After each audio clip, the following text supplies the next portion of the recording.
Boa tarde, Suzano, boa tarde a todos. E hoje o nosso propósito aqui é poder, mais uma vez, tentar esclarecer temas sobre saúde. Então, assim, a gente, acho que foi 2 semanas já, né, doutor, que a gente fez. O que a gente fez? A gente colocou o tema livre, para as pessoas, enfim, tirarem as suas dúvidas, porque muita gente sempre liga nesse nosso quadro Saúde da Mulher para cá. Então, assim, hoje o nosso tema é herpes. De qualquer forma, se você tem alguma dúvida relacionada ao universo feminino, à saúde da mulher, liga para cá. O telefone é o 3381-3200. Mas como a gente tem esse foco, que é herpes, vamos lá, doutor. Existem vários tipos de herpes? Sim, o principal deles é o labial. E o labial, até achei interessante, porque quando você fez o seu merchan, você está falando da importância de lavar as mãos pelo menos 5 vezes ao dia. O alto contágio, ele ocorre, existe o labial, o genital e o zoster.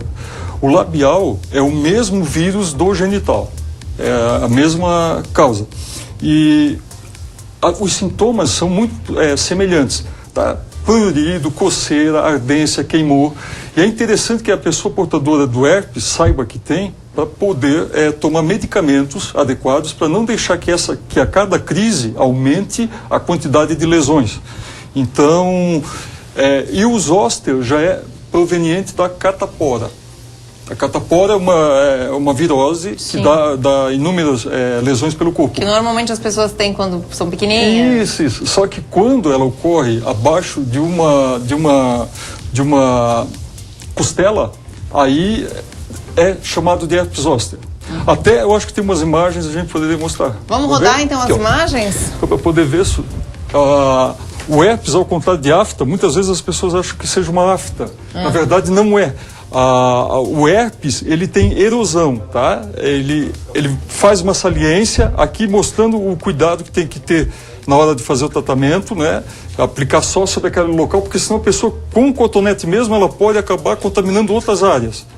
Aqui mostrando as pequenas lesões. Às vezes no cantinho da boca? No canto da boca, geralmente no canto da boca ou no centro, tá? E a gente vê assim, a diferença de afta para herpes. Aqui está mostrando, ela está tocando sobre uma lesão herpética. Se ela for tocar na parte genital, automaticamente ela tem risco de se contaminar com o herpes labial via genital. Esse aqui é o zoster, aquele que nós estávamos comentando, da catapora. Quando a criança teve lá na infância a catapora, foi imunizada e tudo mais, ela pode recidivar e ficar abaixo da costela. Dá muita dor e geralmente tem que convocar um anestesista para bloquear o nervinho aonde está passando. Eu acho que na próxima imagem mostra melhor aqui, ó. É só de um lado. Aqui está a coluna vertebral, ela acomete ou o esquerdo ou o direito. Nunca acomete os dois, tá? E é um ramo do nervo onde habita. Nós observamos a axila naquela gravura anterior, é o local onde se alojam. Nas axilas, aqui ó, mostrando aqui, nas axilas, na virilha, porque tem os gânglios linfáticos onde os vírus se proliferam, né? Vamos adiante, vamos ver o que vem. Aqui mostrando, ó, o herpes é uma lesão saliente, a afta é uma lesão para dentro. Ela aqui é convexo e na afta ela é côncavo, ela é para dentro. E sempre cria uma película que, uma vez rompendo, aqui dentro está cheio de herpes. Nessa fase não contamina. O herpes só contamina quando essas vesículas aqui romperem. Aqui no caso já rompeu, tá?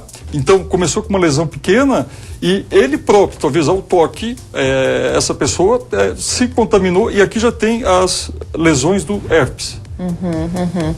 Aqui, ó, já quase na fase de cicatrização, tá? Se conseguir manter o herpes nesse estágio e fizer o medicamento, que no caso é um antiviral, ela não vai estourar e não vai acabar contaminando. Tem cura? Não. A cura, se cura, aqui está dando enfoque, perdão, é muito importante que quem tenha herpes saiba que se ele é labial, ele poderá ser genital. Então, o máximo de cuidado, asepsia nas mãos, e quando estiver passando creme, que mostrando, ó, geralmente o pessoal acha que é afta essa lesão, não é afta, isso é herpes? Não, é herpes o que a característica do herpes, ele invade toda a lateral, ele não deixa nenhuma margem, você sai da mucosa diretamente para a lesão. A afta tem um estágio intermediário aqui, na coloração. Então é bem diferente. E a afta, ela não faz saliência. Previamente, para chegar nesse ponto, provavelmente deveria haver uma vesícula, uma parte convexa. E aqui ela está plana. Entendi. Então por isso que pode confundir com a afta. Tá, né? doutora, eu já chego lá de novo na cura, mas a gente tem ligação antes, Vamos tá? lá. Alô, quem fala? Alô, é Karina? Oi, Karina, você fala de onde? Eu falo de Gaspar.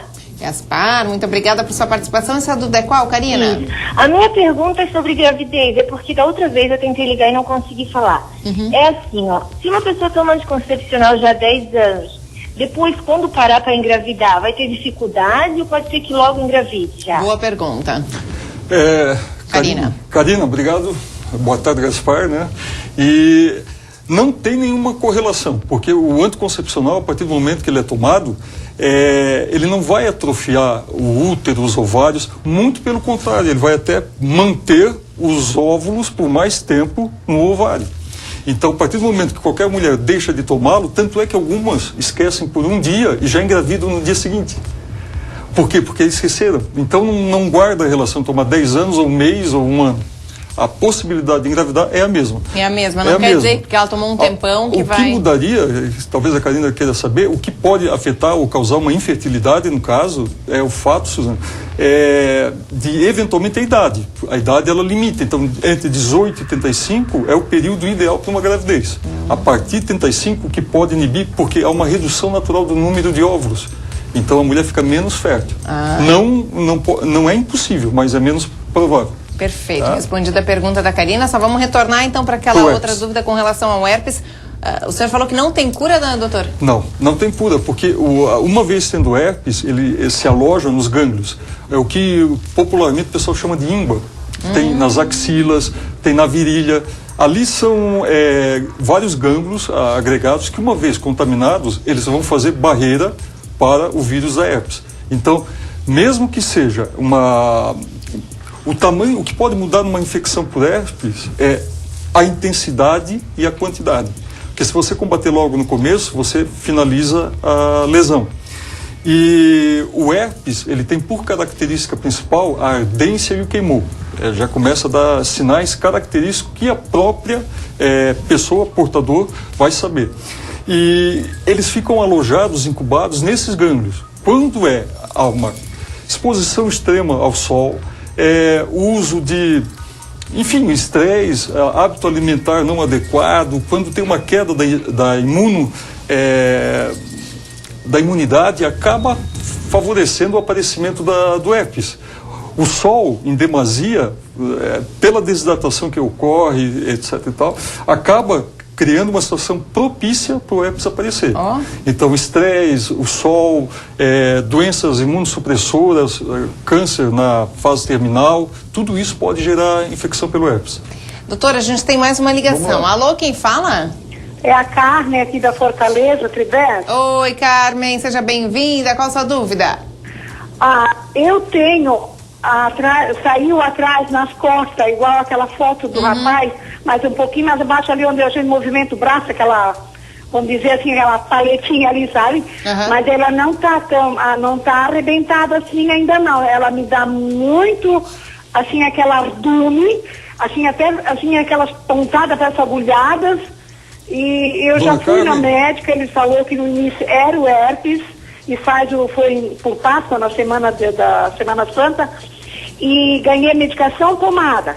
Mas ela não arrebentou, não tá assim igual ao da foto. Tá, dona Carmen, só um pouquinho que o doutor tem Só quer saber se é de um lado só ou não. É de um lado só, Carmen? É de um lado só, do lado esquerdo. Tá ok. Obrigado, dona Carmen, boa tarde. Uma lesão típica de herpes, que as pessoas às vezes, popularmente se chama de cobreiro. O pessoal diz assim, teve um cobreiro, aí vai lá, leva para benzer, etc e tal, um ritual. Na verdade, o herpes, ele fica incubado, a partir do momento da contaminação, ele só se manifesta uma semana após. Pode levar uma semana para o herpes entrar em atividade. E ele contamina durante 10 dias. Mas se fizer o medicamento antes de romper as vesículas, aquelas lesões, você não vai contaminar ninguém, só passa a contaminar a partir do momento que rompe essas vesículas. E a descrição da dona Carmen é de um herpes zoster, aquele que a gente mostrou ali, que é de catapora. E esse também contamina? Contamina.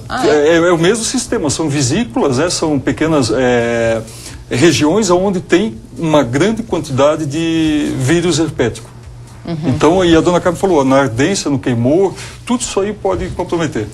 Tá certo. Doutor, no próximo bloco a gente continua com o nosso quadro de saúde da mulher, abrindo telefone para sua participação. O telefone é o 3381-3200. Eu volto já.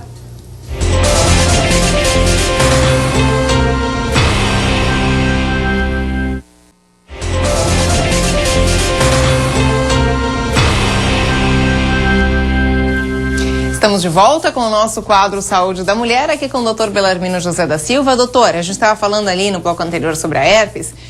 Você até pincelou sobre o fato de herpes que dá na boca ser a mesma do genital, ou seja, passa? Perfeito. Passa. O herpes labial é chamado de herpes tipo 1 e o genital tipo 2. Então, está classificado dentro das doenças sexualmente transmissíveis como não necessariamente. Porque pode-se ter pego através de algum objeto, como se pega o herpes, através de gotículas de espirro, de algum contato que você está num ambiente fechado e acaba se contaminando com essa secreção habitada por esses vírus, né? Então, o labial, uma vez não tomando cuidado de lavar as mãos, fazer uma asepsia bacana, pode contaminar na parte genital. E é o mesmo, só a gente muda a denominação. O único que é diferente é o zóster. O zóster é derivado do vírus da catapora. Tá, doutor. Então, com relação sexual, pega. Com relação a tomar no mesmo copo, mesmo se a pessoa não esteja com herpes naquele momento, pega? Só vai contaminar quando a vesícula romper. Tá. Se começar no começo a tomar o medicamento, se a pessoa já se conhece, sabe que vai ter o herpes, ela consegue inibir. De que forma? Tomando o comprimido e passando o creme, que no caso é o aciclovir. É o único retroviral até o momento. Tá, doutor, temos ligação, já a gente continua. Alô, quem fala? Oi, Edilane. Edilane, você fala de onde? Do bairro Velha, Blumenau. Tá certo, e sua dúvida é qual, Edilane? É que assim, eu tive uma bebezinha faz 9 meses. E até então a minha menstruação não veio mais. Eu tomo anticoncepcional de 3 em 3 meses, eu tava na amamentação ainda. Ok. Eu queria saber se é normal ou não. Tá certo. Boa tarde, Edilene, obrigado. É normal porque na amamentação, que nós já falamos aqui sobre a hipófise inibe a lactação.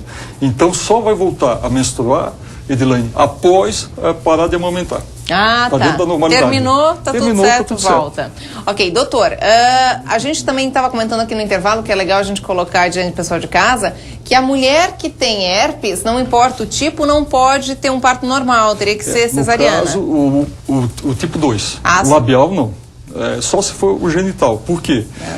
Porque uma vez sendo parto normal, o trabalho de parto em si é algo natural, mas aumenta a carga de estresse da mulher durante o período do trabalho de parto. E a possibilidade de gerar um estresse e poder ativar um herpes é muito grande. Então, por isso que se opta por cesariana. Então, se a mulher já viu que tem as lesões, tem toda a alteração genital, ela deve comunicar ao obstetra, porque muitas vezes vão ao consultório e não está na crise. Então, você não tem como avaliar aquilo ali. A situação quando souber, comunique ao seu obstetra. Olha, tenho herpes e a partir dali é feito o tratamento, que é com a ciclovir e a pomada. O tratamento é esse? O tratamento é esse, é das crises. Agora, quanto mais cedo fizer o tratamento, a recorrência e a incidência vão ser cada vez menor. Aí a pessoa eu conheço pessoas que têm labial numa única região e nunca se alastrou. Já outras que cuidam, que não cuidam, contaminam às vezes a face inteira. Cuidado, né? Eu tenho zelo pela higiene. Tá certo. Vamos lá, mais uma ligação. Alô, quem fala? Oi, boa tarde. Eu queria saber o seguinte, até está falando sobre a herpes ali no parto, né? E a minha dúvida é assim, a minha médica, eu tenho herpes e eu tive 2 partos normal. Tem como ter passado para os meus filhos no parto? Qual o seu nome? É Patrícia. Patrícia, tá certo, Patrícia, doutor. É a mesma questão que nós acabamos de falar. Pode contaminar sim, o ideal sempre... Mas a dúvida dela, ela já teve os filhos, se eles se contaminou, se eles vão ter herpes, no caso. Aí vai depender se ela estava... O nível de estresse que ela teve na hora do parto, se entrou em atividade ou não, que é muito subjetivo para a gente poder afirmar. Mas, teoricamente, uma grande parte da propagação do herpes é através do parto, quando a mulher é portadora e não sabe. Às vezes não sabe. Às vezes não sabe porque não entra em crise. Às vezes a mulher foi contaminada ela própria durante o parto e é bem resolvida, não tem estresse, não tem imunodeficiência. Porque ele só aparece no estresse. Só aparece com temperaturas elevadas, má alimentação, em situação de imunossuficiência.